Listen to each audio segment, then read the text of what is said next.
The remarkable incident of Dr Lanyon.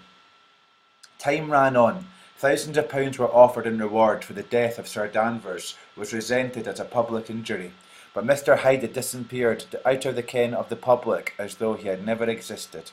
Ken is a Scottish word for knowledge. Much of his past was unearthed, indeed, and all disreputable.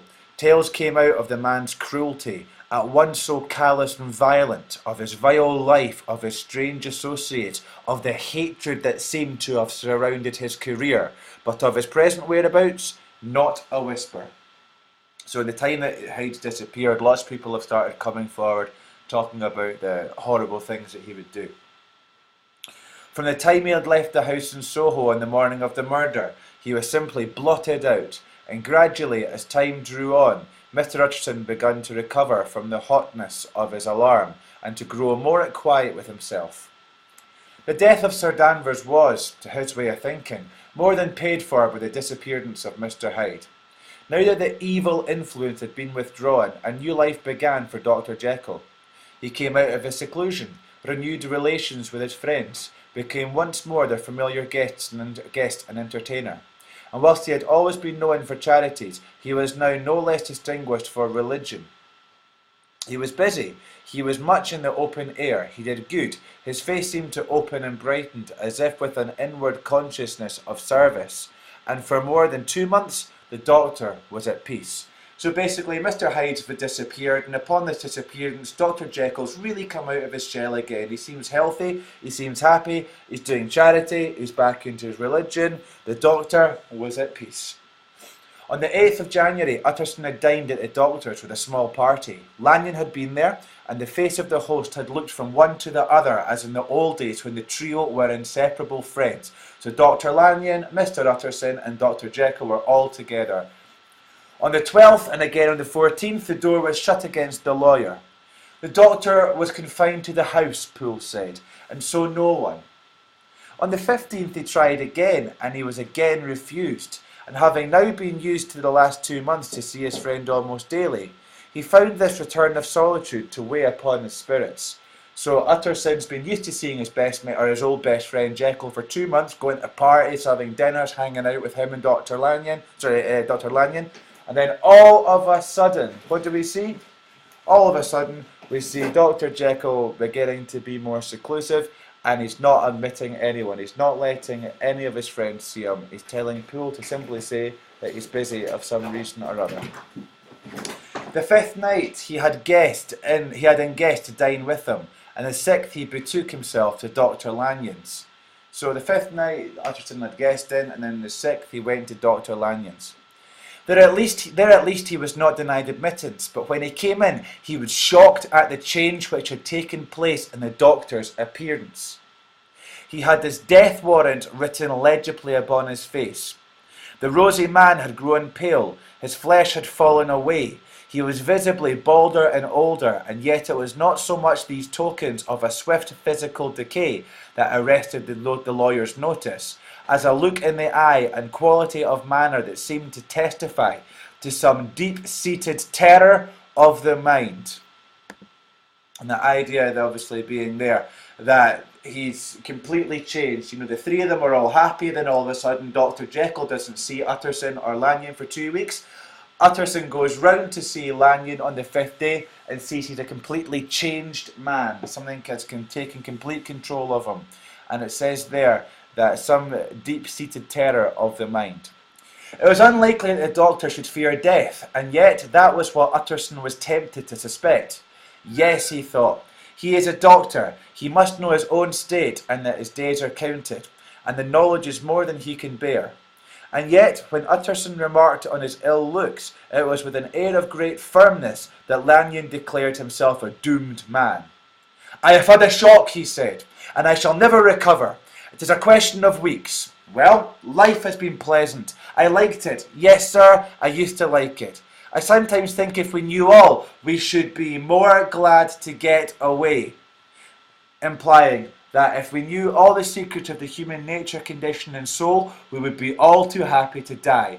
Life would not be worth living. That is the implication that Lanyon is saying. Indeed, it is upon this knowledge that he has come upon, that he must now die, or he feels that all is left for him to die. Jekyll is ill too, observed Utterson. Have you seen him? But Lanyon's face changed, and he held up a trembling hand. I wish to see or hear no more of Dr. Jekyll, he said in a loud, unsteady voice. I am quite done with that person, and I beg that you will spare me any allusion to one whom I regard as dead. Lanyon is saying, do not speak to anyone that I see might as well be dead. He is dead to me, he is saying. Tut, tut, said Mr. Utterson. And then, after a considerable pause, can't I do anything, he inquired. We are three very old friends, Lanyon. We are three very old friends, Lanyon. We shall not live to make others. Nothing can be done, returned Lanyon. Ask himself. So basically Lanyon saying, there's nothing I can do. Look, ask Dr. Jekyll. He will not see me, said the lawyer. I am not surprised at that, was the reply. Some day, Utterson, after I am dead, you may perhaps come to learn the right and wrong of this. I cannot tell you. And in the meantime, if you can sit and talk with me of other things, for God's sake, stay and do so. But if you cannot keep clear of this accursed topic, then in God's name go, for I cannot bear it. Now, really quite interesting here. Accursed or accursed means as in under a curse. And what is really meaning is this whole topic is cursed to him. Do not speak to Lanyon about it. The whole story of Dr. Jekyll, the way he is, something has happened to cause Lanyon great alarm and great fear. And this is something that that Utterson obviously wants to know more about. He goes on to tell us. As soon as he got home, Utterson sat down and wrote to Jekyll complaining of his exclusion from the house and asking the cause of this unhappy break with Lanyon. And the next day brought him a long answer, often very pathetically worded and sometimes darkly mysterious in drift. The quarrel with Lanyon was incurable. I do not blame our old friend, Jekyll wrote, but I share his view that we must never meet. I mean from henceforth to lead a life of extreme seclusion. You must not be surprised, nor must you doubt my friendship, if my door is often shut even to you. You must suffer me to go my own dark way. I have brought on myself a punishment and a danger that I cannot name. If I am the chief of sinners, I am the chief of sufferers also. I could not think that this earth contained a place for sufferings and terrors so unmanning, and you can do but one thing, Utterson, to lighten this destiny, and that is to respect my silence. Utterson was amazed. The dark influence of Hyde had been withdrawn. The doctor returned to his old tasks and amities. A week ago, the prospect had smiled with every promise of a cheerful and honoured age, and now, in a moment, friendship and peace of mind and the whole tenor of his life were wrecked. So great and unprepared a change pointed to madness, but in view of Lanyon's manner and words, there must lie for it some deeper ground. Utterson is finally beginning to come round to this possible idea that there's something untoward, there's something strange about this whole situation. There's something going on which Utterson knows is not normal. And this is something which is really beginning to be unravelled and exploited by the writer Stevenson.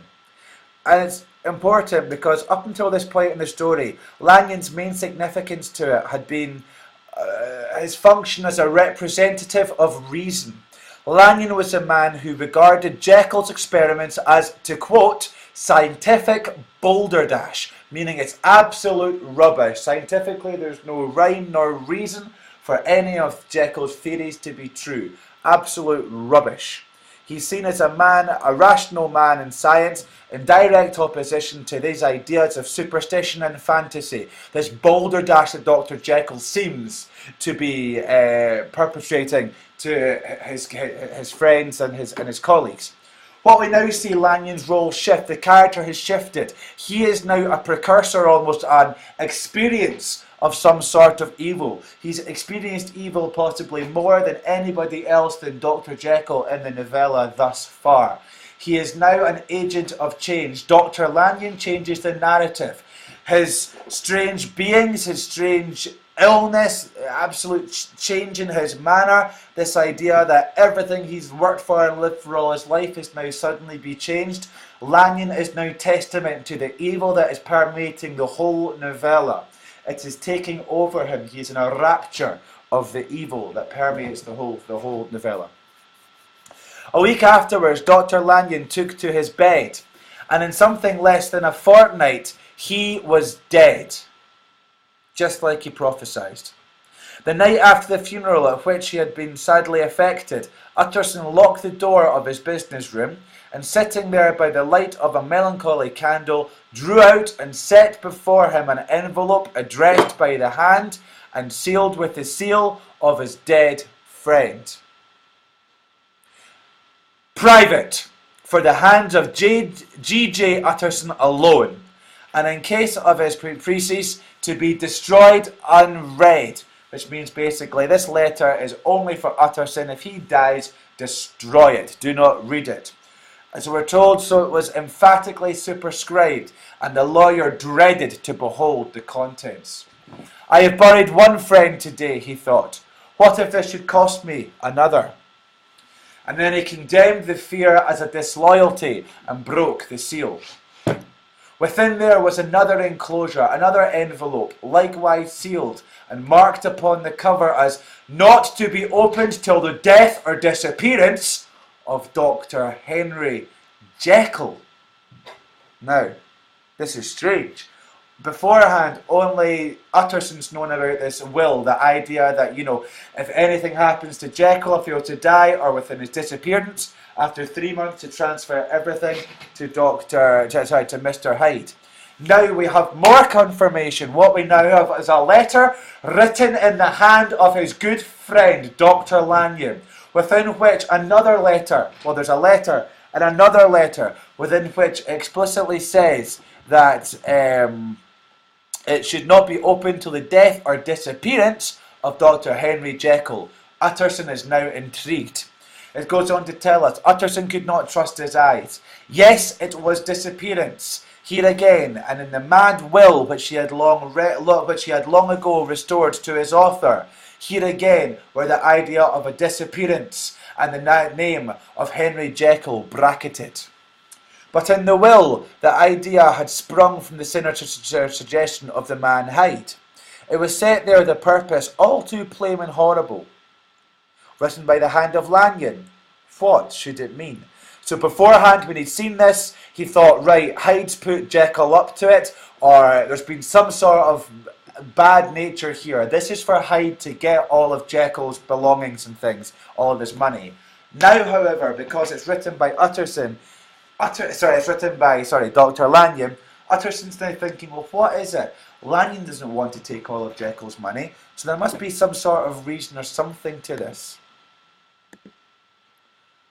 We're told on again, where it goes on to tell us that a great curiosity came on the trustee to disregard the prohibition and dive at once to the bottom of these mysteries. But here we go, which is why Utterson is such an excellent choice of character for the narrator, for the point of view from the narrator to tell the story through Utterson's eyes. It was because of his professional honour and faith to his dead friend were stringent obligations, and the packet slept in the innermost corner of his private safe. Yes, Utterson was tempted. Just like all of us, we all have good and bad. As Stevenson's really trying to explore, we all have the little angel and the little devil on the shoulder. We are all made of good and bad, and whether it's equal proportions or not is up for you as a reader to describe or to decide. But what we see here is Utterson, yes, he's tempted to open both letters, but because of his professional honour, the fact that he is a lawyer, a reputable man, and a good friend, he decides not to open it up. Had he opened up that other envelope, who knows how the story would change. The narrator goes on to tell us, "It is one thing to mortify curiosity, another to conquer it, and it may be doubled if, from that day forth, Utterson desired the society of his surviving friend with the same eagerness. He thought of him, Dr. Lanyon, kindly, but his thoughts were disquieted and fearful. He went to call indeed, but he was perhaps relieved to be denied admittance. Perhaps, in his heart, he preferred to speak to Spool upon the doorstep and surrounded by the air and sounds of the open city, rather than to be admitted into that house of voluntary bondage, and to sit and speak with its inscrutable recluse." What he's trying to say is it's now the very environment. Beforehand it was Mr. Hyde's quarters which had this horrible feeling of evil. Now even Jekyll's house seems to have horrible feelings, horrible sensations of evil or something that Utterson is unsure about. He's almost quite happy. Not, the visits are less frequent to see Dr. Jekyll, and he's even telling us here that he's almost happy. He's happy that Poole, the servant, would speak to him instead, that he didn't have to speak to Dr. Jekyll, that he was able to stand outside of Jekyll's house in the open air of the city, of the real world around him. Poole had indeed no very pleasant news to communicate. The doctor, it appeared, now more than ever confined himself to the cabinet over the laboratory, where he would sometimes even sleep. He was out of spirits. He had grown very silent. He did not read. It seemed as if he had something on his mind. And there, the doctor, now more to the cabinet over the laboratory, where he'd sometimes even sleep, where a lot of his experiments would take place, obviously, and where we know that the Jekyll and Hyde side really comes into play. Utterson became so used to the unvarying character of these reports that he fell off little by little in the frequency of his visits. So as time went on, and the more and more that he got told, "No, can't see you today, no admittance," he ended up pretty much giving up and rarely going to go and see Jekyll, leaving him to his own devices. Now, what's important here is we see the character of Dr. Lanyon being used really quite creatively. As readers, we now have real intrigue. If we don't know what happened, we're now thinking, well, what is it? What is it that Dr. Jekyll is so closely involved in, and therefore also Mr. Hyde, which has called Lanyon to, through all his life of scientific endeavour, he's always played it straight by the book. He's always researched, he's always followed the laws of science. Unlike Jekyll and his unscientific balderdash. It seems to be that Lanyon and Jekyll have met at some point, and Dr. Jekyll has told something or shown Lanyon of something so shocking that has shaken him to his very core, and within 2 weeks the kind of evil that Dr. Lanyon has encountered has killed him. Another victim of evil, just like the girl who was trampled, and the numerous other victims that we see, another example of evil killing somebody. It's really important also to take note of the idea that Stevenson is really creating the intrigue. He's giving us hints all throughout as to what might happen. He's giving us hints all throughout as to what might be happening, but again, we have no real idea of it. We really we're led along. The intrigue is also created for us, for the readers. It's also quite significant that both Jekyll and Lanyon have led written accounts of what they've seen and done, but they insist that these records not be opened until after their deaths. In other words, the truth can be exposed only after the death of the person whose reputation it might ruin. Stevenson might suggest that such refusal to discuss the grittier side of life mirror a similar tendency in Victorian society at large. And that is really an important thing for you to be taking onto account. Again, it's reputation. Essentially, Utterson is maintaining the reputation of his clients by not opening these letters until after their deaths. Yes, those individuals are prepared to admit to have confession, but it must be written and can only be found out after their deaths. The reputation as human beings on this mortal earth is so important, it cannot risk being damaged. Okay, please make sure you're making thorough notes on these screencasts, okay? Please make sure you're listening to what I'm saying and not just what's written down, as this is an extra analysis which will help you to get your A's and B's. Make sure that you're highlighting the right bits of the text, and I'd also be adding them to your own copies as well, as long as they're not school copies, obviously.